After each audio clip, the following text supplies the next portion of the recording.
Assalamualaikum warahmatullahi wabarakatuh. Di siapa yang akan kita bahas malam hari ini?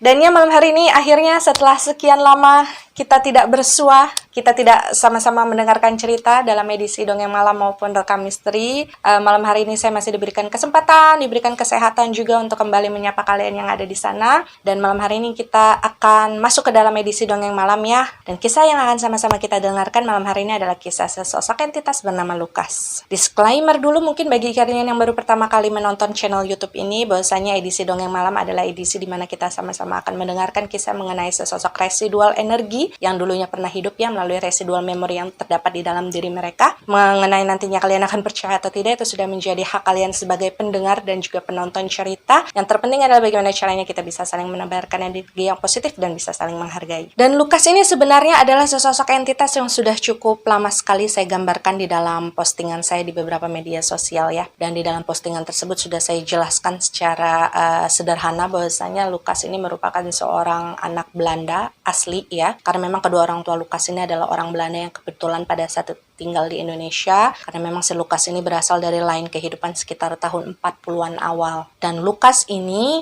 memiliki cerita yang cukup menyedihkan di mana dia merupakan seorang anak yang sebenarnya hanya ingin membuat orang tuanya terutama ayahnya ya itu merasa bangga akan diri dia gitu. Tapi pada akhirnya ya dia meninggal karena tenggelam ya, hanya untuk melakukan apa yang sebenarnya dia tidak bisa tapi dia paksakan demi sang ayah. Dan tanpa berlama-lama lagi mari kita mendengarkan kisah selengkapnya dari sosok Lukas. Oke, jadi Lukas ini terlepas dari bagaimana asal-usulnya gitu ya, bahwa dia adalah anak Belanda dan lain hal sebagainya. Lukas ini memiliki sebuah keistimewaan pada diri dia bahwasanya dia ini memiliki wajah yang bisa kita katakan mungkin karena terlalu tampan dia jadi sampai dianggap mirip seperti anak perempuan. Jadi memang dari penampilan si Lukas ini dia ini memiliki rambut yang pirang gitu ya, rambut halus agak gondrong gitu, terus ponian di depannya, kemudian matanya juga bulat, hidungnya mancung, bibirnya tipis agak keping-pingan gitu, kulitnya juga kan putih karena dia bule. Tapi yang perlu kalian harus garis bawahi bahwasanya meskipun penampilannya si Lukas ini memang secara wajah gitu ya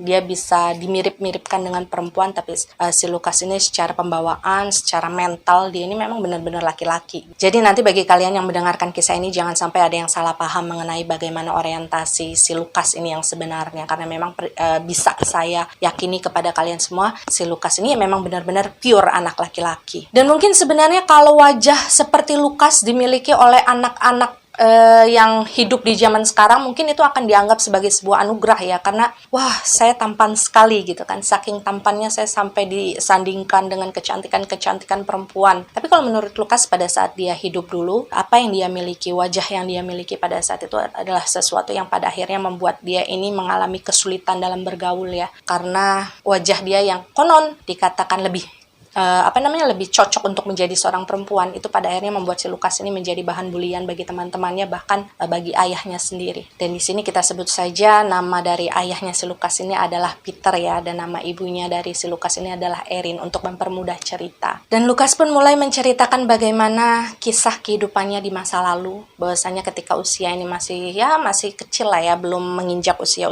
belasan tahun, memang dia selalu ingat setiap kali dia berada di tengah-tengah lingkungan keluarga besarnya gitu ya, utamanya dari lingkungan keluarga papinya pada saat itu. Lukas ini memang sering sekali mendapatkan kritikan yang mengatakan bahwasanya kenapa Lukas kok wajahnya mirip anak perempuan ya gitu. Cuma pada saat itu Lukas bilang dia nggak pernah merasakan hal apapun di dalam hatinya ketika dia mendapatkan omongan tersebut, karena mungkin Lukas kecil masih menganggap hal tersebut adalah sebuah pujian gitu, jadi bukan seperti sebuah ejekan atau sindiran bagi dia. Karena memang Lukas ini selalu bilang ketika dulu dia masih kecil itu ya kan, maminya masih ada sama dia masih tinggal dengan maminya. Maminya ini menjadi salah satu bisa dikatakan role modelnya si Lukas gitu, kemudian menjadi salah satu support system yang terbesar bagi kehidupan Lukas. Jadi setiap kali si Lukas ini mendapatkan masalah atau mendapatkan kritikan seperti tadi yang mengatakan bahwa dia mirip perempuan, itu maminya ini akan menjadi salah satu orang yang paling terdepan untuk melindungi si Lukas. Jadi beliau ini selalu berusaha untuk menyemangati Lukas gitu supaya tidak kecil hati, supaya tidak menganggap semua omongan-omongan tersebut sebagai sesuatu yang menyakitkan gitu. Intinya bagaimana supaya si Lukas kecil ini tidak mudah tersinggung lah dengan omongan-omongan yang ada di sekitarnya. Dan Lukas ingat benar pada saat dia kecil dulu, setiap kali maminya berusaha untuk menenangkan perasaan Lukas ya, yang mungkin sesekali dia merasa sedih karena selalu disandingkan dengan wajah yang mirip perempuan, maminya ini selalu berkata bahwa Tuhan itu terlalu sayang sama Lukas. Jadi mungkin karena terlalu sayang,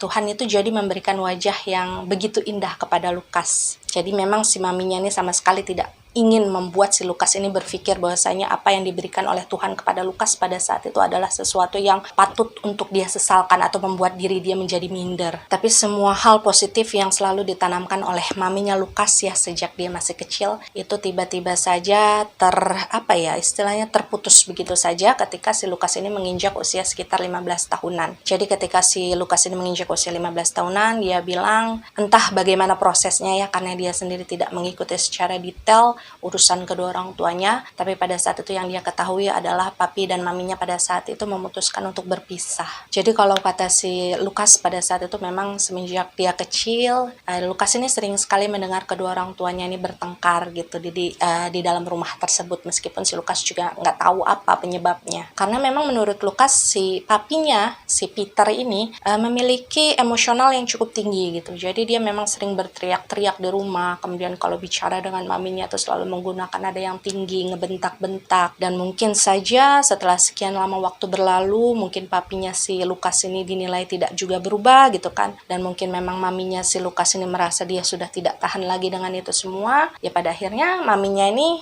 harus mengungkapkan hal tersebut kepada Lukas, membicarakan hal tersebut baik-baik ya kepada putranya bahwasanya Lukas, mami, dan papi akan segera berpisah. Dan pada saat mengetahui keputusan maminya untuk berpisah dari si papi gitu ya, Lukas bilang dia sangat sedih karena memang dia merasa tidak bisa hidup tanpa support system yang selama ini diberikan oleh maminya gitu. Cuma di satu sisi lain Lukas bilang dia tidak ingin melihat maminya tuh nggak bahagia di dalam rumah, karena Lukas sendiri kan menyaksikan bagaimana gitu ya keseharian si mami yang sering berantem sama papinya di rumah. Lukas sering melihat maminya menangis gitu. Jadi si Lukas ini kepengen ya sudahlah kalau memang mami bisa bahagia, meskipun Lukas merasa sedih, merasa berat gitu untuk melepas kepergian mami dari rumah tersebut, ya pada akhirnya si Lukas hanya bisa pasrah. Dan ketika pada akhirnya papi dan maminya Lukas ini berpisah, si Lukas ini memang tidak ikut dengan maminya karena satu dan lain hal yang si Lukas sendiri tidak paham. Tapi kalau feeling saya pada saat itu memang sepertinya papinya Lukas ini sengaja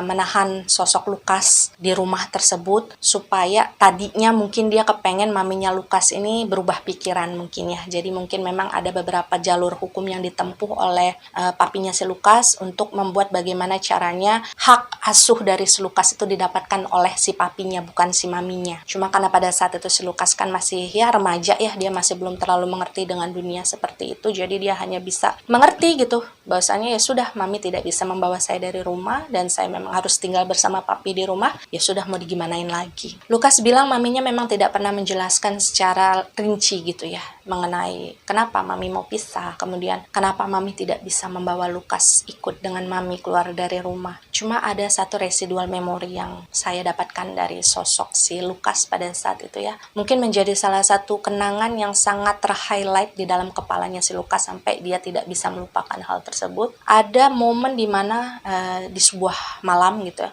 di kamarnya si Lukas, si maminya ini seperti sengaja mematikan semua lampu yang ada di ruangan tersebut. Jadi dia hanya menyalakan 2 buah lilin yang ada di bagian kanan dan kiri dari ranjangnya si Lukas. Dan kejadian tersebut berlangsung beberapa hari sebelum si maminya ini pada akhirnya keluar dari rumah ya. Jadi apa yang terjadi pada malam itu mungkin seperti malam perpisahan mungkin ya yang dilakukan oleh si mami kepada si Lukas. Pada saat itu maminya dan si Lukas ini duduk saling berhadapan di atas kasur. Jadi si Lukas di sini, maminya di sini. Mereka saling pandang-pandangan dan waktu itu mereka sempat tidak saling bicara beberapa menit. Mereka hanya sama-sama saling menangis sesenggukan gitu. Kemudian si Lukas ini mengingat sekali bagaimana kemudian tangan maminya pada saat itu menyentuh pipinya ya, diusap, dielus gitu. Dan pada saat itu si Lukas bilang dia nggak berani nanya apapun kepada mami karena dia takut maminya nanti nambah sedih. Dan alih-alih menjelaskan apa yang sebenarnya terjadi ya, di antara dia dan juga suaminya gitu kepada si Lukas. Waktu itu maminya si Lukas ini hanya meminta maaf kepada Lukas berkali-kali bahwa maafkan mami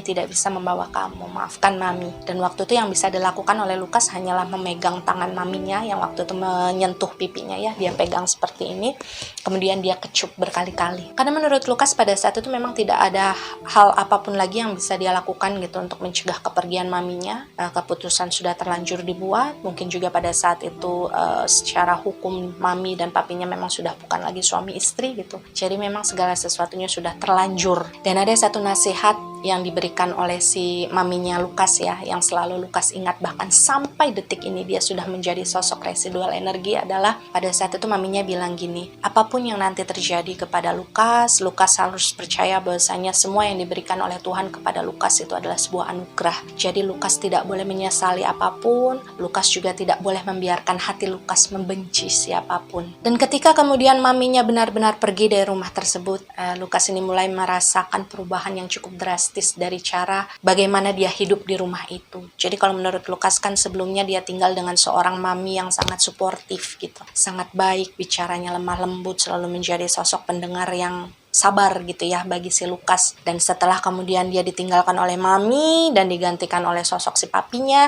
itu Lukas merasakan perbedaan yang luar biasa, karena memang si papinya Lukas ini kan sosok yang cukup tegas dan juga galak. Lukas bilang pada saat itu dia sebenarnya sudah seperti menyimpan semua ketakutannya di dalam kepalanya sendiri. Jadi pada saat itu dia tuh kayak gini, aduh papi kan galak, aduh papi kan tegas, Lukas nggak boleh seperti ini, Lukas nggak boleh seperti ini, Lukas nggak boleh bikin papi marah gitu. Dia sudah mempersiapkan segala sesuatunya sebetulnya di dalam diri dia secara mentality gitu ya. Cuma ketika kemudian dia menjalani kehidupan itu secara real, dia betul-betul menghadapi hari-hari tersebut secara nyata gitu, dia tetap merasakan shock yang luar biasa. Contoh kecilnya, salah satu contoh kecilnya yang diceritakan oleh Lukas kepada saya adalah setiap pagi itu sebelum matahari terbit gitu, biasanya kan kalau si maminya Lukas ini ya selalu membiarkan Lukas ini tidur setidaknya sampai matahari terbit lah ya, sekitar jam 6 atau jam 7 bangun sendiri, kemudian mandi, siap-siap sekolah dan lain sebagainya. Tapi pada saat itu ketika si Lukas ini kemudian tinggal dengan papinya, itu sebelum matahari terbit saja pintu kamarnya si Lukas itu udah digedor-gedor sama papinya. Jadi kayak, Lukas bangun, Lukas bangun gitu. Dan pada saat itu Lukas selalu bilang, pada saat ada mami, Lukas ini selalu disediakan air hangat oleh si mami setiap kali dia pengen mandi gitu. Pokoknya si Lukas ini tahu beres aja lah. Nah, ketika dia kemudian tinggal sama papinya ini selalu memaksa Lukas ini untuk mandi dengan air dingin. Papinya tuh kayak nggak pengen si Lukas itu cengeng. Jadi si papinya tuh selalu bilang, kamu mandi air dingin ya. Anak laki-laki tuh harus kuat. Kemudian ada contoh kecil lainnya bahwasanya ketika si Lukas ini hanya tinggal dengan si papi di rumah itu ya, dia ini menjadi satu-satunya sosok yang kemudian dibebankan oleh si papi untuk menyiapkan makanan, untuk menyiapkan entah itu sarapan, entah itu makan siang gitu, karena memang Lukas ini kan nggak punya pembantu di rumahnya. Dan pada saat itu kalian bisa bayangkan lah ya, seorang anak yang usianya mungkin masih 14-15 tahun, yang awalnya dia sudah terbiasa dengan segala sesuatu yang sudah disiapkan oleh maminya gitu, tiba-tiba saja dunianya terbalik secara cepat, mendadak, kemudian dia diharuskan untuk melakukan beberapa tanggung jawab yang cukup besar di dalam rumah tersebut. Itu pasti kan bukan sesuatu yang mudah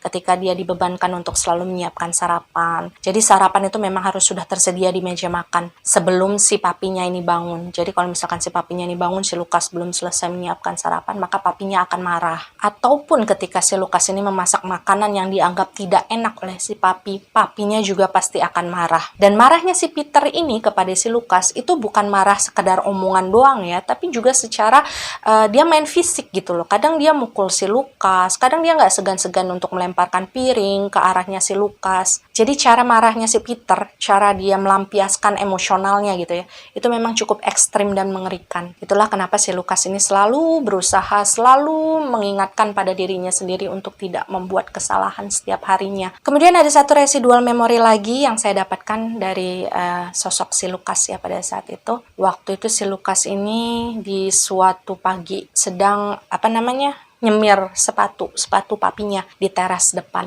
Dia sudah nyemir sepatu, kemudian tiba-tiba aja papinya manggil kan dari dalam. Papinya udah rapi tuh pada saat itu, udah mau berangkat kerja lah mungkin. Dia nyuruh si Lukas ini untuk bikinin kopi kan. Dan ya karena dia takut kalau misalkan papinya marah, karena kalau menurut si Lukas, misalkan si papinya ini memberikan sebuah perintah gitu ya, terus si Lukas ini ngomong nanti gitu, itu papinya akan sangat marah. Jadi pada saat itu meskipun dia lagi nanggung nyemir sepatu, dia tinggalkan sepatu tersebut dan dia langsung menuju ke dapur untuk membuatkan kopi. Namun ketika kopi tersebut selesai dibuat, dia memberikan kopi tersebut kepada si papinya yang sudah menunggu di teras depan gitu ya, sambil siap-siap. Dan pada saat itu si Lukas ini kan gak berpikiran apa-apa ya, dia merasa sudah melakukan hal yang baik, dia sudah melakukan hal yang benar gitu. Jadi ketika dia sudah memberikan cangkir kopi tadi kepada papinya, dia kembali melanjutkanlah menyemir sepatu. Tapi kemudian ketika si Lukas ini masih menyemir sepatu papinya pada saat itu dengan posisi jongkok di bawah ya, sementara si papinya kan duduk di kursi yang ada di sampingnya. Dan ketika papinya kemudian meminum kopi buatannya Lukas ini kaget gitu, tiba-tiba saja si papinya ini berteriak. Jadi kayak ngoceh-ngoceh gitulah ya dalam bahasa Belanda yang saya juga nggak ngerti itu artinya apa. Cuma pada saat itu si Lukas mengatakan, dia menjelaskan bahwa ya papi pada saat itu marah kepada saya. Dia mengatakan bahwa ini kopi apa? Kamu bikin kopi ini dengan air apa? Dan waktu itu si Lukas menjawab, iya saya bikin kopi ini dengan air yang ada di belakang. Jadi kalau menurut Lukas pada saat itu dia lupa kalau misalkan si papinya itu kan memang selalu kepengen dibuatkan kopi dengan air yang mendidih. Jadi air yang dadak dididihin gitu. Dia nggak pernah mau dibuatkan kopi yang berasal airnya itu berasal dari termos gitu, karena menurut dia itu membuat rasa kopi yang diseduh itu menjadi kurang enak. Dan polosnya pada saat itu si Lukas ini berpikir bahwa ya sudahlah, saya memakai air yang ada di termos saja untuk mempersingkat waktu gitu. Jadi dia seduhlah kopi tersebut dengan air yang memang pada saat itu masih tersisa di dalam termos. Dan ketika si Lukas memberikan penjelasan tersebut kepada papinya, si papinya ini nambah marah waktu itu. Dia membanting cangkir yang pada saat itu dia pegang ke lantai, pecahlah berkeping-keping. Dan pada saat itu memang terlihat sekali si Lukas ini badannya sampai gemeteran ya, berhadapan dengan papinya. Dia sampai nggak berani menatap wajah papinya. Waktu itu dengan tangannya, si papinya tuh tangannya di kepal begini, dia mukul bagian pipi rahangnya si Lukas itu 2 kali. Pak, pak. Dan waktu itu karena ngerasa sakit mungkin ya, si Lukas ini akhirnya dia jongkok lagi berusaha untuk melindungi kepalanya sambil nangis gitu. Dia sambil ampun-ampunan sama papinya, papi ampun. Dan meskipun si Peter ini pada saat itu melihat anaknya sendiri menangis minta-minta ampun gitu ya di hadapan dia, hatinya seperti nggak melunak sama sekali. Karena dalam potongan momen tersebut sama sekali si Peter ini tidak terlihat tersentuh gitu dengan tangisannya si Lukas. Dia malah menyuruh si Lukas itu untuk membereskan pecahan-pecahan beling yang ada di lantai, bekas pecahan dari cangkir yang dia lemparkan tadi. Dan pada saat itu sebenarnya kalau misalkan kita bertanya-tanya, sebenarnya si Lukas ini berasal dari golongan keluarga yang seperti apa sih gitu ya. Kalau yang terlihat dari residual memorinya si Lukas, sebenarnya dia ini datang dari keluarga yang menengah lah ya bisa dibilang, karena pada saat itu ya rumahnya cukup layak gitu, rumahnya cukup besar. Kemudian pada zaman itu papinya sendiri sudah memiliki mobil pribadi gitu ya. Jadi dia nggak kekurangan. Meskipun pada saat itu di rumahnya memang tidak memiliki asisten rumah tangga. Dan ketika waktu berlalu, di saat papinya ini memang hanya tinggal berdua saja dengan si Lukas gitu ya, mungkin dia juga semakin intens mengetahui bagaimana keseharian Lukas, entah itu di tengah teman-temannya atau di tengah pergaulan sekolahnya gitu. Dari sanalah kemudian sepertinya si Peter ini mulai menyadari gitu bahwa selama ini si Lukas itu selalu menjadi bahan ejekan atau bulian dari teman-temannya karena wajah yang terlalu tampan. Kalau misalnya si Peter ini lagi ngejemput Lukas gitu ya, pulang dari sekolah, kemudian kan teman-temannya itu mulutnya pada lemes-lemes gitu ya kalau bahasanya saya. Jadi kayak gampang banget ngejek orang. Misalkan kalau ketika si Lukas ini jalan gitu keluar dari gerbang sekolahnya atau mau masuk ke ke dalam sekolahnya, karena pada saat itu memang Peter bertugas mengantar jemput si Lukas setiap harinya. Pada saat itu teman-teman yang lewat dengan si Lukas gitu ya, berpapasan itu dengan gampang ngomong, ih Lukas laki-laki yang keperempuan-perempuanan gitu. Saya nggak mau nyebut sebutannya apa di sini ya, kalian bisa tahu lah istilahnya apa gitu untuk menyebut hal tersebut. Hal itu yang kemudian disadari oleh si Peter belakangan bahwasanya oh ternyata wajah si Lukas yang sejak kecil memang menjadi bahan kritikan dari orang banyak gitu, termasuk dari keluarga mereka, itu ternyata menjadi sebuah bahan ejekan juga di sekolahannya Lukas. Jadi pada saat itu alih-alih si Peter ini merasa kasihan, merasa simpati dengan mental anaknya yang selalu diejek di sekolahan, itu si Peter justru merasakan hal yang sebaliknya. Dia justru juga merasa kayak ikut-ikutan sebel gitu, kayak kenapa sih si Lukas ini harus punya wajah yang dimirip-miripin sama perempuan, padahal saya tuh punyanya anak laki-laki, saya tuh kepengen anak laki-laki saya tuh ya kayak laki-laki. Dan ketika waktu sudah berlalu sekitar beberapa bulan, ya si Lukas ini menjalani kehidupannya berdua saja dengan si papi. Ketika dia berangkat sekolah, di hari tersebut ya terjadilah sebuah pembulian yang menurut si Lukas itu adalah pembulian yang paling parah yang pernah dia dapatkan di dalam hidupnya. Dan saya pun yang menjadi sosok berkesempatan untuk melihat residual memori tersebut, merasa benar-benar speechless bahwasanya ternyata ada ya pembulian sampai seperti itu di masa dulu gitu, bukan hanya di masa sekarang. Jadi pada saat itu ceritanya adalah si Lukas ini kan ada jam olahraga di sekolahnya ya pada saat itu, jadi dia harus mengganti pakaian seragamnya dengan baju olahraga yang memang sudah dia bawa dari rumah. Dan ketika itu dia kan harus berganti pakaian di sebuah ruangan gitu ya, di ruangan yang terpisah, yang tertutup. Dan ketika si Lukas ini sedang mengganti pakaian, pada saat itu ada beberapa temannya, orang Belanda juga ya. Waktu itu ada 5 orang yang saya lihat, 3 orang laki-laki dan 2 orang perempuan, itu menerobos masuk ke dalam ruangan tersebut, jadi kayak didobrak pintunya. Dan pada saat itu Lukas yang merasa kaget, otomatis dia kan ngerasa panik ya, karena tiba-tiba saja kelima orang ini masuk ke dalam ruangan tersebut secara paksa. Dan Lukas ini berusaha mempertanyakan kepada mereka kayak, ini kenapa? Ini ada apa? Tapi pada saat itu yang dilakukan oleh kelima orang tersebut, kelima orang kawannya itu adalah sesuatu yang sangat amat bejat kalau menurut saya. Jadi waktu itu si Lukas ini kan posisinya dia sudah memakai baju olahraga gitu ya. Jadi baju olahraganya pada saat itu digunting oleh 2 orang anak laki-laki yang waktu itu menjaga di kanan kirinya si Lukas, satunya di belakang, dan yang perempuan itu ada di depan, yang perempuan 2 tadi. Nah, yang kebagian untuk memegang tangannya si Lukas itu kemudian menggunting bagian lengan bajunya si Lukas sampai bagian ketiaknya Lukas ini kan kelihatan. Dan pada saat itu memang Lukas ini secara fisik kan ya mirip perempuan gitu. Jadi memang tulang tangannya itu kan kecil ya. Ketika kemudian bajunya digunting, bagian ketiaknya terlihat, itu kelihatan banget bagian kulit di dalam tubuh dia itu memang putih banget gitu, putih bersih. Dan tidak hanya berhenti sampai di sana, ketika bajunya sudah selesai dirobek bagian kanan dan kiri, tangannya si Lukas ini dipegangin dari belakang, kemudian dia didudukan di sebuah kursi. Nah, ketika si Lukas ini didudukan di kursi tersebut, dia kan berusaha untuk berontak, tapi memang nggak bisa. Lukas ini memang saya tuh bingung sebenarnya menggambarkan sosok si Lukas ini. Dia tuh kayak sosok yang terlihat memang benar-benar lemah gitu secara fisiknya gitu. Jadi dia nggak akan mungkin bisa melawan ketiga orang teman laki-lakinya tadi yang berusaha untuk memaksa dia untuk duduk pada saat itu. Jadi ya mau nggak mau si Lukas ini cuma bisa jerit-jerit doang gitu, nangis minta tolong dilepasin. Dan waktu itu kedua teman perempuannya yang berdiri di depan dia ya, itu ada yang masing-masing membawa lipstik, ada yang masing-masing membawa ikat rambut. Jadi pada saat itu si Lukas, kalian tahu nggak diapain? Lukas itu dibedakin sama anak perempuan tadi, dibedakin acak-acakan ya, karena si Lukas itu kan ngelawan gini.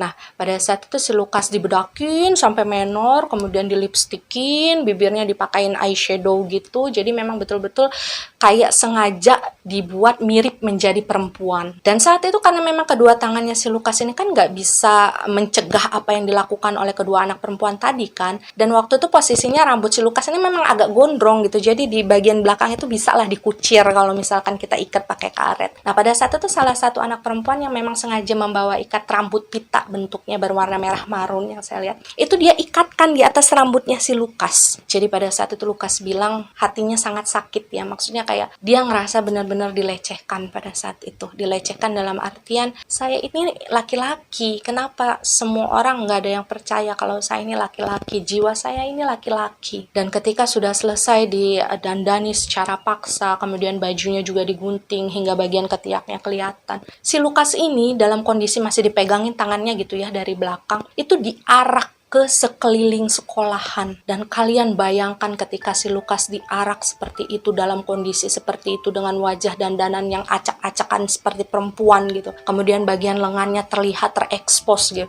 Semua teman-teman yang melihat kondisi Lukas pada saat itu, nggak ada satupun yang berusaha untuk menolong Lukas atau setidaknya memandang Lukas dengan tatapan yang empati, kasihan gitu ya. Nggak ada sama sekali. Mereka semua mentertawakan Lukas. Jadi mereka tuh menganggap Lukas itu sebagai sebuah tontonan yang lucu bagi mereka. Dan pada saat itu Lukas cuma bilang, ya saya nggak bisa apa-apa, saya nggak bisa ngapa-ngapain, saya pengen lari, saya pengen ngumpet, saya malu dengan diri saya sendiri. Kadang saya marah sama Tuhan, kenapa saya diberikan wajah yang seperti ini, kata Lukas. Saya nggak pernah mau jadi tampan seperti ini, saya nggak pernah mau memiliki wajah yang pada akhirnya membuat orang-orang itu jadi mengolok-olok saya. Dan itu menjadi salah satu pukulan terbesar di mentalnya si Lukas ya, setelah pembulian di hari itu, karena itu adalah sesuatu yang menurut Lukas adalah hal terparah yang pernah dia alami di sekolahnya. Lukas itu bilang ketika dia diarak mengelilingi sekolahan, dia melihat orang-orang yang menatap dia pada saat itu, semua nyorakin dia, kemudian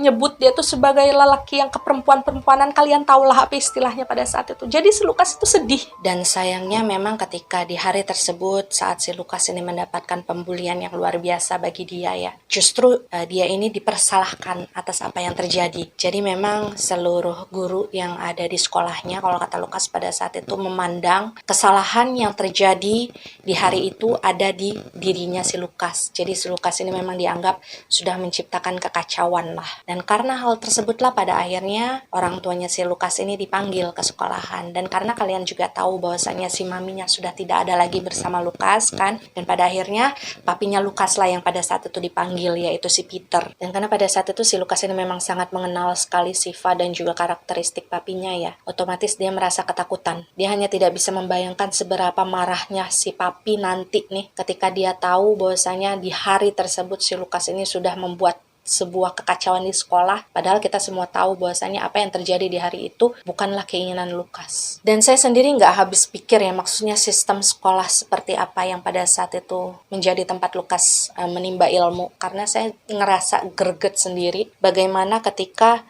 salah satu guru yang saya pikir itu adalah kepala sekolahnya si Lukas, karena memang terlihat sekali dia mendominasi di sekolah tersebut, itu melarang Lukas untuk menghapus riasan yang ada di mukanya. Bahkan si Lukas ini dilarang untuk mengganti pakaiannya. Meskipun pada saat itu si Lukas ini sudah minta tolong gitu kepada ibu-ibu tersebut, bahwasanya saya merasa tidak nyaman dengan pakaian ini, Bu. Tolong saya minta saya pengen ganti pakaian gitu. Tapi pada saat itu guru tersebut tidak mengizinkan Lukas dengan alasan bahwa ya jangan diganti, jangan dihapus riasannya supaya papi kamu bisa lihat apa yang kamu lakukan di sekolah. Dan Lukas ini bercerita ya, meskipun sejak awal dia dipanggil masuk ke dalam ruangan kepala sekolahnya, dia dimarahin gitu. Lukas ini sudah berusaha untuk menjelaskan bahwa apa yang terjadi itu sama sekali bukan bukan sesuatu yang dia rencanakan gitu. Ibu, itu bukan salah saya yang disakiti, saya yang dipermalukan, bukan saya yang mau mempermalukan diri sendiri. Tapi pada saat itu setelah bertanya kepada beberapa anak gitu yang menjadi saksi lah ya ketika kejadian tersebut berlangsung, semua orang yang ditanya oleh gurunya Lukas itu nggak ada satupun yang berusaha untuk membela Lukas. Jadi mereka semua sama-sama berbohong dan mengatakan bahwasanya enggak, Bu, emang si Lukas yang genit aja suka dandan di sekolah karena mungkin dia merasa dirinya mirip perempuan. Dan ketika si Peter atau papinya si Lukas ini ya sudah sampai di sekolahan, dia masuk ke dalam ruangan kepala sekolahnya di mana si Lukas juga berada di ruangan tersebut. Lukas bilang pada saat itu dia sama sekali nggak berani untuk mengangkat kepalanya, jadi dia hanya berdiri di sudut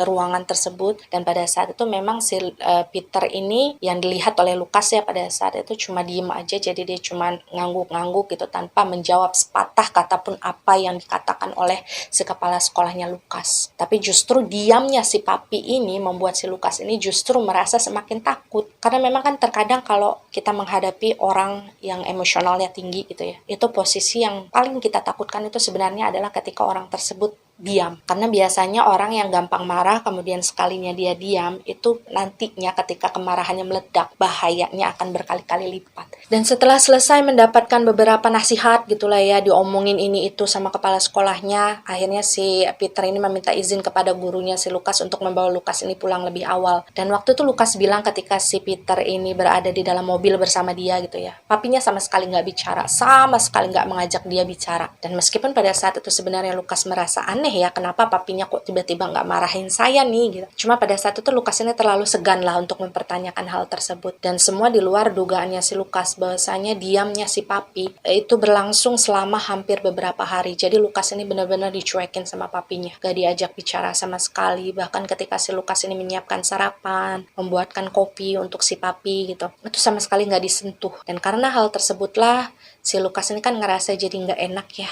Dia hanya tinggal berdua sama papinya di rumah. Kok tiba-tiba kita diem-dieman gini, meskipun si Lukas ini ngerasa dia nggak salah. Cuma pada saat itu dia memutuskan untuk ya sudahlah, saya yang mengalah. Karena saya adalah anaknya papi, saya yang harus meminta maaf lebih dulu kepada papi. Hingga pada akhirnya setelah beberapa hari si Lukas ini didiemin sama papinya, Lukas ini memutuskan untuk menemui papinya yang pada saat itu ada di ruangan kerja. Jadi di suatu sore ketika si papinya ini udah pulang dari kerja, setelah selesai menjemput si Lukas pulang sekolah ya, Lukas ini kan sudah selesai bersih-bersih badan, mandi, ganti baju, dan pada saat itulah akhirnya si Lukas ini memberanikan diri untuk masuk ke dalam ruangan kerja tersebut dan bicara dengan papinya. Lagi-lagi residual memori di mana si Lukas ini selalu mendapatkan hantaman secara mental dari orang-orang di sekitarnya, itu selalu menjadi highlight yang paling jelas terlihat dari residual memorinya Lukas. Dan sama halnya seperti hal ini ya, ketika si Lukas ini masuk ke dalam ruangan kerja papinya dengan niat untuk meminta maaf. Pada saat itu Lukas ini berusaha untuk menjelaskan dengan baik satu persatu runut proses yang terjadi di hari dimana dia dibully oleh teman-temannya gitu. Lukas bilang dia berusaha untuk menceritakan segala sesuatunya dengan jujur. Namun pada saat itu si Peter ini masih tetap tidak ingin bicara dengan Lukas. Jadi dia cuma cuek aja nulis sesuatu di atas bukunya gitu ya. Sementara si Lukas itu bercerita di hadapannya. Jadi si Peter ini sama sekali tidak menanggapi, tidak merespon apa-apa. Dan karena melihat memang ayahnya ini sama sekali tidak merespon semua cerita dia, akhirnya si Lukas ini kan sempat berpikir bahwa oh mungkin papi masih marah kali ya sama saya. Jadi ya sudahlah, saya keluar aja dari ruangan ini. Yang terpenting adalah saya sudah berusaha untuk meminta maaf dan sudah berusaha untuk menjelaskan. Kenapa tayang? Kenapa nangis? Kenapa? Bunda lagi syuting tuh. Kenapa nangis? Ayah mana? Ya udah, main dulu, Bunda syuting dulu. Dan ketika si Lukas ini sudah berjalan, dia sudah berniat keluar dari dalam ruangan kerja ayahnya ya, karena dia ngerasa nggak diladenin gitu sama papinya. Pada saat itulah si papinya ini kemudian tiba-tiba saja bicara. Dan waktu itu si Peter bilang gini, semua uang yang sudah dihabiskan oleh Peter untuk membesarkan si Lukas itu adalah sesuatu yang sangat sia-sia. Karena selama ini kenyataan yang didapatkan oleh si Peter adalah Lukas ini sama sekali tidak mirip dengan dia. Jadi saat itu intinya adalah si Peter ini mengatakan bahwa dia menyesal memiliki anak seperti Lukas. Dia merasa segala sesuatu yang sudah dia keluarkan, semua yang sudah dia berikan kepada si Lukas sebagai anak itu adalah sesuatu yang sia-sia. Jadi kalian bisa bayangkan lah ya bagaimana perasaan Lukas pada saat itu ketika mendengarkan ucapan seperti itu dilontarkan oleh papinya sendiri. Dan entah kenapa ya, ketika berkomunikasi dengan si Lukas ini, rata-rata residual memori yang tersisa di dalam sosok si Lukas ini adalah momen-momen dimana ketika dia sedang penuh dengan kesedihan, ketika dia sedang menangis gitu. Jadi si Lukas ini memang tipe-tipe anak yang hatinya sangat lembut. Anak dengan hati lembut tapi yang dipaksa untuk menjadi tangguh. Dan Lukas bilang setelah kejadian tersebut, setelah dia mengetahui bagaimana pandangan sang papi kepada dirinya, mulai saat itulah si Lukas ini kembali kehilangan rasa percaya dirinya ya. Jadi mungkin secara mental ya, si Lukas yang pada saat itu masih berusia sekitar 15 tahun itu kayak masih belum siap untuk menghadapi itu semua. Sampai ketika saya dan Lukas ini sedang berkomunikasi ya, hal yang diucapkan oleh Lukas adalah dia adalah seseorang yang tidak pantas untuk mendapatkan kebahagiaan ketika hidup. Dia nggak pantas aja gitu, karena saya memang tidak memiliki sesuatu yang istimewa. Saya itu tidak berharga, saya itu tidak berguna, keberadaan saya itu tidak diinginkan oleh siapa-siapa. Dan Lukas bilang setelah hari itu ya, ketika kemudian si Lukas dan si Peter ini sama-sama saling mengeluarkan isi hati mereka lah, si Lukas bercerita bahwa papinya ini semakin menjauhi si Lukas. Jadi kayak pengen meninggalkan Lukas aja gitu. Setiap ada acara keluarga atau acara pertemuan apa gitu, si Lukas ini nggak pernah mau dibawa oleh papinya. Dan hal tersebut pada akhirnya membuat si Lukas ini menjadi sosok yang minder dengan segala sesuatu yang ada di dirinya. Berkali-kali dia kayak bertanya-tanya gitu kepada dirinya sendiri, saya salah apa sih, saya kurangnya di mana gitu, sampai-sampai papi saya sendiri malu ngebawa saya keluar. Dan menurut si Lukas juga ya, papinya ini semakin menjadi-jadi gitu. Setiap kali dia marah kepada si Lukas, setiap kali marah, setiap kali ada kesalahan yang dilakukan oleh si Lukas, papinya ini akan selalu menuding Lukas dengan kata-kata yang kasar. Bahkan dia semakin sering mengucapkan sebuah istilah yang menggambarkan lelaki yang keperempuan-perempuanan. Saya nggak tega menyebutkan secara gamblang apa istilah tersebut ya, tapi saya yakin kalian di luar sana pasti paham apa maksudnya. Dan semua hal tersebut, kekacauan yang terjadi di dalam hidupnya, dia dibully di sekolahan, dia diacukan, ditinggalkan oleh papinya sendiri, keluarga nggak ada yang mau menemani dia sama sekali. Bayangkan kehidupan seperti apa yang harus dihadapi oleh Lukas pada saat dia hidup dulu. Anak yang pada saat itu masih berusia sekitar 15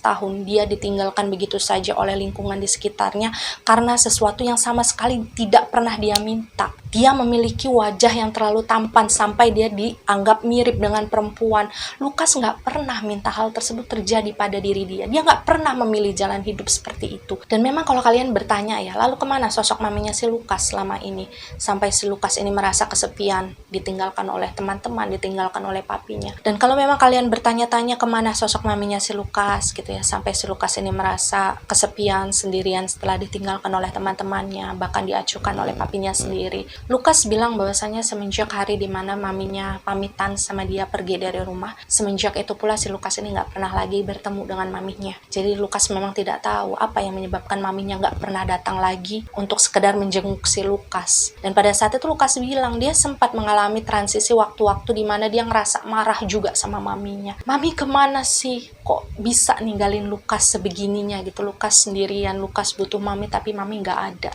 Dan disinilah kita akan memasuki inti dari cerita sosok Lukas ya, bahwasanya di suatu hari ketika hari-hari pahit yang selama ini berjalan di dalam kehidupannya Lukas ya, kita skip langsung ke intinya. Di suatu hari Lukas ini mengetahui bahwa sekolahnya sedang ulang tahun, jadi kayak semacam disnatalis lah zaman dulunya ya. Dan setiap kali sekolahnya Lukas ini ulang tahun, Lukas ini bercerita sekolahan tersebut memang mengadakan beberapa lomba gitu ya untuk merayakan ulang tahun tersebut. Dan pada saat itu Lukas bilang ada beberapa lomba sebenarnya yang diadakan di sekolahnya. Cuman pada saat itu yang dia sangat ingat adalah lomba berenang, lomba melukis, dan lomba menyanyi. Dan karena pada dasarnya si Lukas ini memang suka melukis, kata Lukas ya. Pada saat itu akhirnya si Lukas ini berniatlah untuk mengikuti lomba melukis ketimbang lomba-lomba yang lainnya. Karena sedikit bercerita ya, si Lukas ini pernah bilang bahwa ketika dia dulu tinggal sama mami, masih tinggal gitu sama mami di rumah, maminya kan tahu ya kalau Lukas ini punya bakat melukis, dia suka melukis. Maminya ini sering memberikan cat minyak gitu kepada si Lukas untuk untuk melampiaskan hobi yang dia punya gitu, untuk melukis di buku gambar, di kanvas. Dan mungkin hal tersebutlah yang tidak diketahui oleh papinya si Lukas, karena memang selama ini Lukas ini tidak pernah dekat gitu dengan papinya kan, selama si maminya dulu itu masih ada di rumah tersebut. Dan sebenarnya Lukas juga nggak pernah cerita sih sama papinya kalau misalkan di sekolahnya tuh lagi ada lomba dan dia memutuskan untuk mengikuti lomba melukis. Lukas ini nggak tahu papinya tahu dari mana, tapi kemungkinan papinya tahu dari salah satu orang tua temannya Lukas yang juga sekolah di sekolahan yang sama dengan Lukas, karena memang kan namanya orang-orang Belanda zaman dulu kan koneksinya ibaratnya kayak rapet ya satu sama lain gitu. Jadi misalkan kalau anak kita sekolah di sini, kemudian ada anak teman kita yang sekolah di sini, otomatis orang tua itu kan saling kenal satu sama lain. Nah pada saat itu Lukas ini berpikir bahwa mungkin saja ada salah satu orang tua dari temannya yang kenal dengan papinya, mungkin bercerita pada saat itu bahwasanya di sekolahan anaknya itu lagi ada lomba.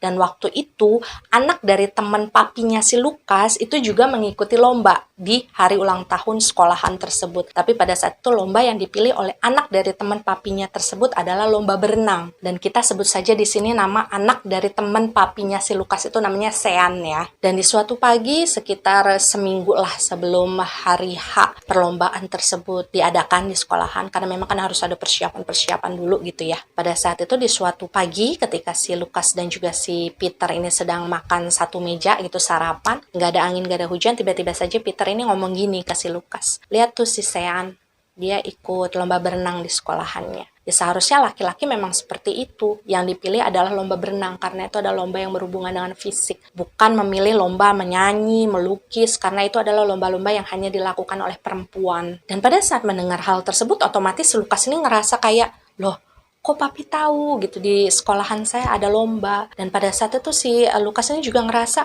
kok papi bilangnya melukis itu sebagai lomba anak perempuan ya gitu. Jadi kayak si Lukas ini ngerasa sedikit tersinggung dengan pernyataan itu. Bahkan ketika si Peter ini ngomong, kata Lukas waktu itu dia melihat ada kebanggaan tersendiri di wajah papinya ketika dia membicarakan sosok Sean yang dianggap nah gitu, memang harus seperti itu anak laki-laki itu. Anak laki-laki itu harus jagoan, harus kuat. Benar milih lomba renang bukan lomba yang lainnya. Jadi kayak si Lukas ini ngerasa terkucilkan dengan sosoknya si Sean yang justru dibanggakan oleh papinya. Dan pada saat itu Lukas ini bercerita gini. Waktu itu sebenarnya ketika dia sedang bicara tentang si Sean di meja makan itu, Lukas ini ingin sekali berusaha untuk mengingatkan papinya lagi bahwa dulu ketika si Lukas ini berusia 7 tahun, dia ini sempat hampir meninggal dunia karena tenggelam di kolam renang. Jadi perlu kalian garis bawahi ya di sini bahwasanya dulu ketika kecil si Lukas juga pernah hampir kehilangan nyawa karena tidak bisa berenang. Jadi pada saat itu Lukas ini bercerita, dia ini sedang ikut maminya ke sebuah acara gitu ya.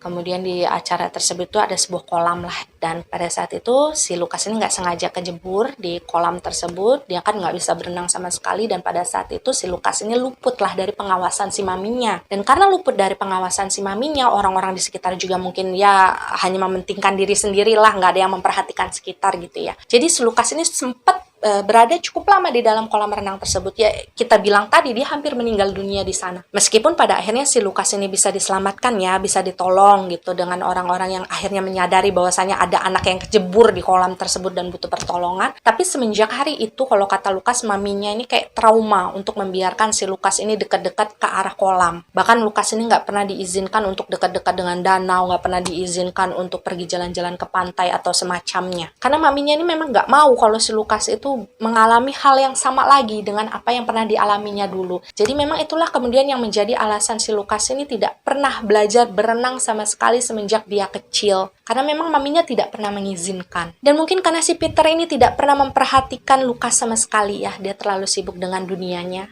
Si Lukas juga tumbuh besar bersama si maminya, hanya dengan figur maminya tanpa figur papinya. Jadi mungkin si Peter ini kayak lupa bahwasanya hal tersebut pernah terjadi pada diri putranya. Jadi ketika dia membanggakan sosok Sean yang memilih lomba berenang ketika ulang tahun sekolahnya pada saat itu, si Lukas ini hanya berpikir bahwa kok papi bisa ya nggak ingat saya dulu pernah hampir meninggal dunia karena saya hampir tenggelam di kolam berenang. Cuma pada saat itu Lukas bilang dia tidak berani menyela pembicaraan ayahnya karena memang Lukas ini anaknya terlalu sopan. Dia tuh seperti tidak memiliki keberanian untuk mengatakan tidak. Dia tidak memiliki keberanian untuk menolak sesuatu, padahal sesuatu itu cukup menyakitkan buat dia, cukup membuat dia merasa tidak nyaman. Dan pernyataan papinya si Lukas yang mengatakan bahwasanya dia bangga melihat sosok si Sean yang memilih lomba berenang di sekolahan tersebut ketimbang lomba-lomba yang lainnya, pada akhirnya menjadi kontra sendiri di dalam hatinya si Lukas. Tidak bisa dipungkiri ya bahwasanya mungkin setiap anak di dunia ini salah satu tujuan dalam hidupnya ingin membanggakan kedua orang tuanya gitu. Dan itulah yang kemudian dirasakan oleh si Lukas. Dia ingin sekali bisa membanggakan papinya. Dia ingin juga menjadi sosok yang nantinya akan dibicarakan dengan penuh kebanggaan oleh papinya di depan keluarga mereka, di lingkungan mereka. Si Lukas tuh pengen gitu dianggap berharga oleh orang tuanya sendiri. Dan pada saat itu Lukas ini bilang dia hanya ingin mengubah bagaimana cara pandang papinya terhadap diri dia. Dia ingin membuktikan kepada papinya bahwa saya ini laki-laki. Meskipun orang banyak yang mengejek wajah saya mirip perempuan, tapi saya ini laki-laki. Dan karena hal tersebutlah pada akhirnya meskipun hatinya merasa kayak menolak ya sebenarnya, tapi Lukas bilang waktu itu dia memutuskan untuk mengganti perlombaan yang pada akhirnya dia ubah di detik-detik terakhir ya. Pada saat itu dia mendatangi panitia yang mengurus perlombaan tersebut dan mengatakan bahwasanya tolong hapus nama saya dari perlombaan melukis karena saya ingin pindah saya ingin mengikuti lomba berenang. Dan ketika Lukas ini memutuskan untuk mengikuti lomba renang ketimbang lomba melukis, apakah Lukas sebenarnya menyadari resiko apa yang akan dia hadapi ke depannya? Jawabannya ya,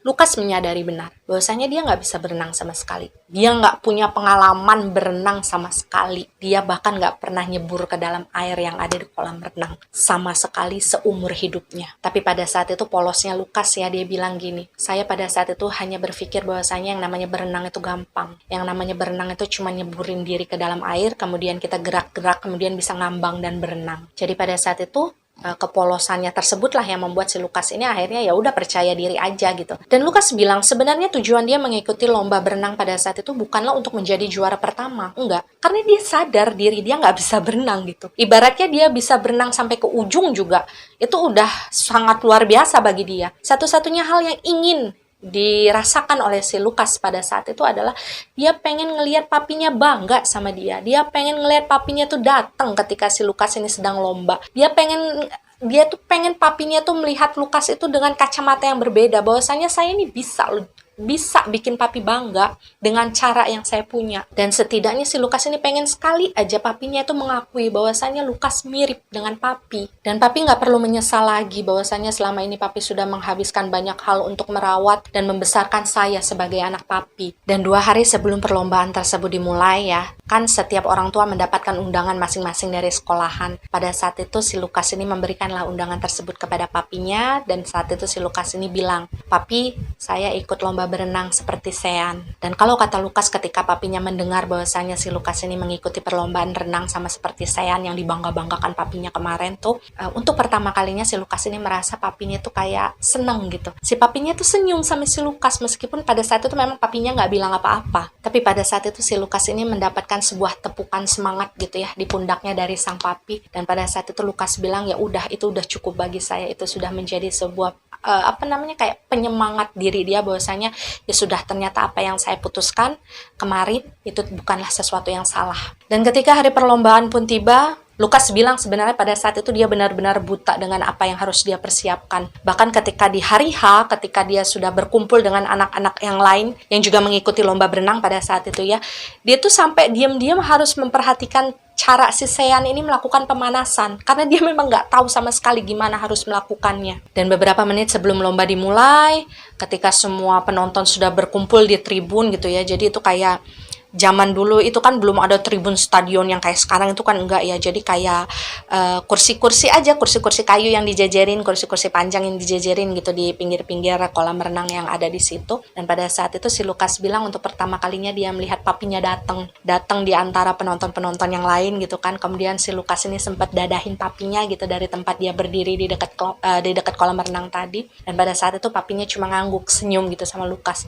Dan itu luar biasa membuat Lukas itu merasa sangat bahagia. Dan ketika waktu lomba sudah tiba, si Lukas ini saya melihat dia berdiri di paling ujung sebelah kiri waktu itu. Jadi semua anak-anak sudah melompat masuk ke dalam kolam renang, begitu juga si Lukas. Pada saat itu dia ngikut nyemplung gitu ya. Dan waktu itu Lukas bilang ketika dia berada di dalam air, dia aneh, kok badan saya nggak bisa bergerak seperti teman-teman saya yang lain. Padahal saya sudah berusaha untuk menggerakkan kaki-kaki saya. Karena memang seperti yang kita bilang tadi, polosnya si Lukas ini mengira bahwasanya dengan hanya menyebur ke air, kita akan bergerak dengan sendirinya gitu. Dan pada saat di dalam air tersebut, Lukas ini dengan jelas melihat bagaimana begitu cepat teman-temannya yang ada di sebelahnya itu sudah berada jauh gitu di depannya dia, sudah ada yang sampai ujung malah. Dan waktu itu Lukas masih stuck aja di tempat tersebut. Dan karena hal tersebutlah pada akhirnya penonton yang ada di sana yang waktu itu menonton perlombaan tersebut itu jadi pada ketawa.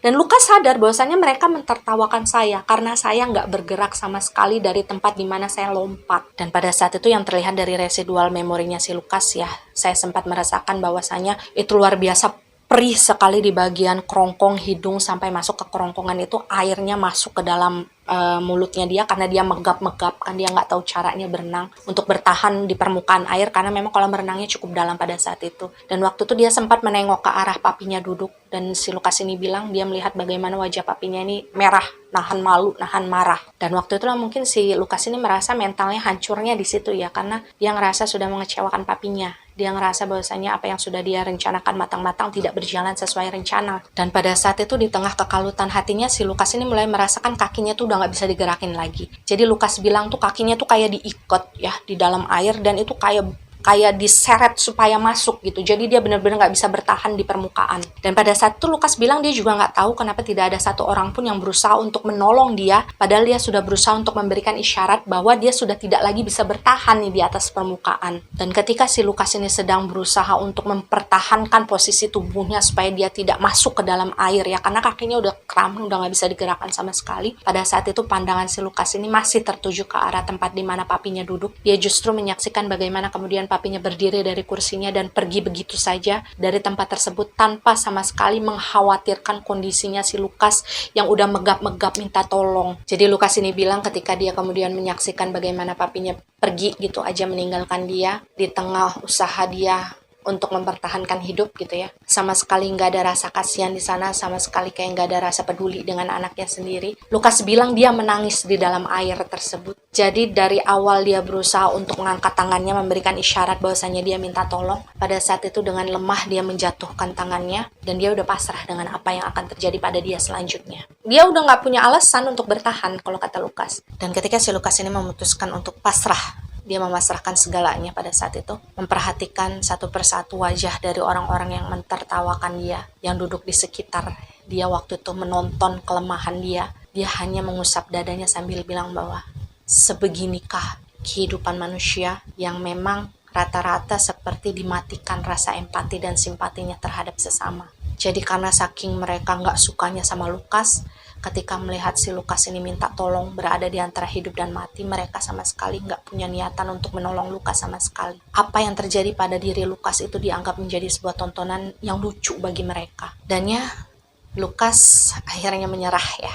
Dia membawa semua perasaannya tersebut sampai akhir di mana ketika tubuh si Lukas ini dengan pasrahnya ikut masuk ke dalam air yang sejak tadi seperti terasa menarik dia. Lukas bilang kalau misalkan dia bertahan pada saat itu, kemudian dia pulang ke rumah, apa yang akan dia dapatkan? Papi pasti marah, papi pasti akan tambah malu. Lukas bilang dia udah capek aja gitu, udah lelah dengan semua hal tersebut. Dia capek untuk memahami orang-orang yang jauh lebih dewasa dari dia, tapi justru orang-orang yang lebih dewasa dari dia itu nggak pernah sekalipun memahami dia. Dan ya pada akhirnya si Lukas ini memang meninggal dunia di dalam kolam renang tersebut dalam kondisi tenggelam ya. Semua residual memorinya Lukas juga berhenti di sana ketika dia masuk, kemudian tubuhnya mendarat di lantai dasar dari kolam renang tersebut. Beberapa saat dia gelagapan gitu, saya ikut sedikit merasakan bagaimana rasa sakit ketika paru-parunya tersedak oleh air yang cukup banyak masuk ke dalam tubuh dia pada saat itu. Dan ketika si Lukas ini meninggal dunia, di sanalah kemudian residual memorinya berhenti seketika. Lukas ini meninggal dunia dengan luka hati yang selalu menganggap dirinya gagal untuk membanggakan kedua orang tuanya. Dan ya dari kisah yang sama-sama kita dengarkan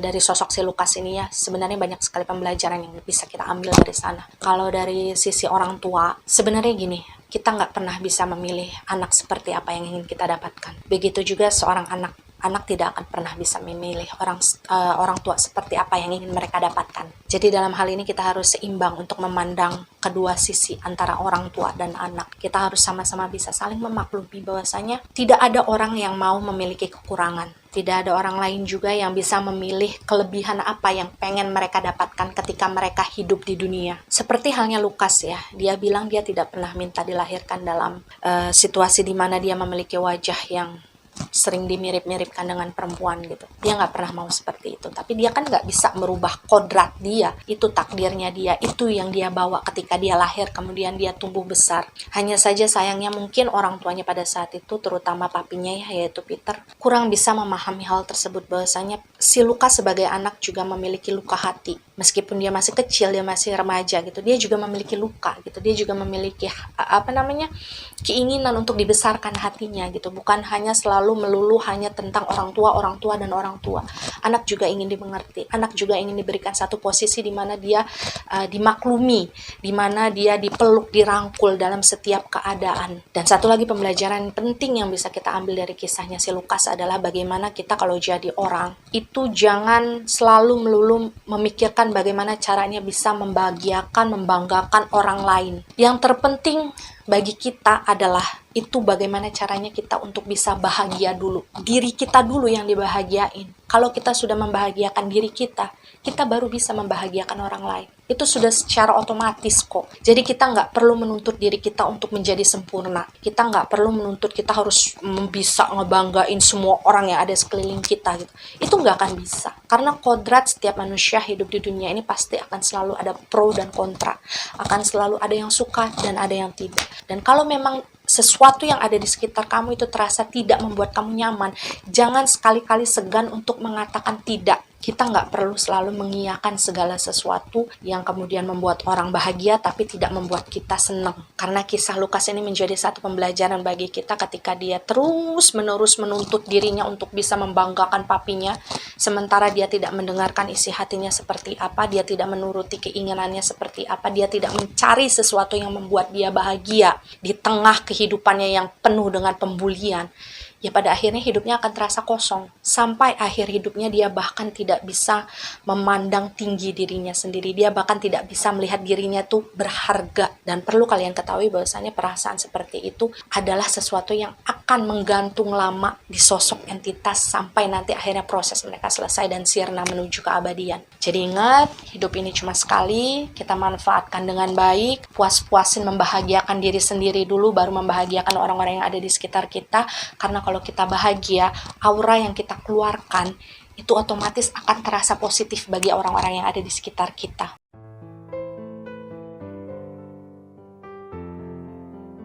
Dan itu dia keseluruhan dari kisah entitas bernama Lukas. Semoga apapun yang baik dari cerita Lukas ini bisa kita jadikan pembelajaran, dan segala sesuatu yang buruk dari cerita Lukas ini bisa kita jadikan pembelajaran juga ya, supaya nantinya ke depan kita tidak melakukan hal tersebut sebagai sebuah kesalahan. Dan karena memang si Lukas ini pada dasarnya adalah anak yang baik, tidak lupa saya meminta kalian semua yang mendengarkan kisah dia ini untuk bisa ikut mendoakan agar si Lukas ini bisa segera melepaskan segala sesuatu apapun itu yang masih mengganjal perasaannya sampai saat ini, sehingga dia bisa menjalani prosesnya dengan cepat, kemudian bisa sirna mengikuti ruh sejatinya dalam damai. Dan ya dalam kesempatan ini juga sebelum kita mengakhiri cerita Lukas, saya ingin membahas ada sebuah pertanyaan yang cukup menarik yang saya dapatkan di salah satu story Instagram saya pada beberapa hari yang lalu. Dan kenapa saya ingin membahas hal tersebut di sini sekalian gitu, karena memang hal ini sebenarnya banyak sekali dipertanyakan oleh orang-orang, dan supaya jawabnya sekalian nggak perlu balasin satu-satu, jadi disinilah kita akan sharing sama-sama untuk sedikit belajar bagaimana sebenarnya cara saya berkomunikasi dengan entitas-entitas yang saya temui. Jadi di sini pertanyaannya gini ya, Kak, kalau komunikasi sama entitas-entitas gitu ya, yang beda kewarganegaraan, misalkan kayak Belanda nih, kayak Lukas misalkan, apakah mereka pakai bahasa Indonesia atau menggunakan bahasa Belanda? Dan di sini saya menjawab bahwasanya, pertama, kalau entitas yang saya temui itu tidak bisa berbahasa Indonesia, biasanya saya dan dia akan melalui komunikasi dengan menggunakan residual memorinya. Jadi saya cukup masuk ke dalam residual memori mereka dan merangkai cerita sendiri melalui ingatan yang tersimpan di dalam memori mereka. Jadi secara sistemnya gini ya, saya masuk ke dalam residual memori mereka, saya melihat potongan-potongan memori yang tersisa dalam sosok mereka, dan saya sendiri juga yang menyusun puzzle-puzzle tersebut menjadi sebuah cerita yang nantinya akan saya tulis secara keseluruhan dalam sebuah skrip yang kemudian saya ceritakan kepada kalian. Dan kemungkinan yang kedua, jika entitas tersebut bisa berbahasa Indonesia gitu ya, katakanlah seperti Lin dan saudaranya gitu, atau beberapa entitas yang lain yang mungkin lahir dan besar di Indonesia gitu, biasanya saya akan menjalani komunikasi yang bercampur gitu, maksudnya ada yang secara membaca residual memori mereka, ada juga yang secara kayak kita ngobrol aja gitu, secara verbal antara orang dengan orang. Tapi tetap, sekalipun misalkan saya menjalani sebuah komunikasi dengan entitas melalui saling ngobrol gitu ya, saling mengerti bahasa masing-masing, itu tetap saya akan melakukan cross check melalui residual memori mereka, karena sebenarnya memang terkadang entitas-entitas seperti ini tidak semuanya jujur. Bahkan mereka juga kadang mengelabui kita sebagai manusia dengan sosok-sosok yang sebenarnya bukan mereka. Nah, itu yang sebenarnya harus pinter-pinter kita filter, mana yang sebenarnya mengandung energi yang jahat, mana yang tidak. Dan itulah yang perlu kalian ketahui, bahwasanya untuk berkomunikasi dengan mereka itu bukan sesuatu yang mudah ya. Bukan seperti kita kenalan sama orang tiba-tiba, mau nggak diwawancara, cerita yuk gitu. Nggak sesederhana itu. Jadi inti dari jawaban atas pertanyaan kakak yang satu ini adalah entitas yang berasal dari negara manapun itu tetap bisa saya ajak komunikasi. Karena salah satu hal yang akan saya lakukan ketika berkomunikasi dengan mereka adalah masuk melalui residual memory mereka. Jadi memang secara bicara atau tidak, semuanya itu akan tetap kelihatan. Dan ya demikian keseluruhan dari kisah dongeng malam kali ini. Terima kasih yang sudah nonton semuanya ya. Jangan lupa di subscribe, di like, di komen, dan di share supaya teman-teman kalian bisa ikut menonton video ini. Jangan lupa ikut doakan Lukas dan juga entitas-entitas yang lainnya. Dan jangan ada yang bertanya bagaimana kisah melalui POV-nya Peter ya, karena saya sama sekali tidak menemukan sosok entitasnya Peter maupun si Erin, mami dan papinya Lukas lah gitu ya. Saya tidak menemukan mereka sama sekali. Jadi memang ini khusus benar-benar point of view dari si Lukas saja. Sampai jumpa di video-video berikutnya. Wassalamualaikum warahmatullahi wabarakatuh.